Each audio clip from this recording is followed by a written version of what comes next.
नमस्कार बंधुगण भाई मैंने जड़े भाई कमेंट थिला जे हेड डिपर स्विच विषय जानापी मोर जड़े सब्सक्राइबर भाई आज ए वीडियो माध्यम कहबी इंडिकेटर बा head dipper switch wiper switch विषय किपरि व्यवहार करेंगे। देखु बर्तमान आगर जो आमर पुराणा गाड़ी आसूला से गाड़ी रे केवल चाबी स्विच रे ही हेडलाइट बा पार्किंग लाइट थिला किंतु जेबेठारू 2010 पर जो आसला नुआ गाड़ी बर्तमान यही जो देखुं डाहाण पट साइड रे अच्छी आ केते गुडी गाड़ी रे बाम पटे भी अच्छी किंतु जो गाड़ी रे बाम पट रही हेड डिपर स्विच डाहाण पट रही वाइपर स्विच आ जो गाड़ी रही डाहाण पटे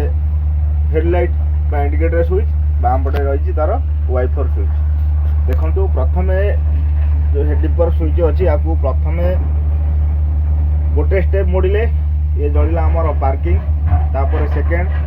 हेडलाइट देखो जलिकी देखो जलिला पुणी बंद है। यदि इंडिकेटर देवाक चाहिए ताहले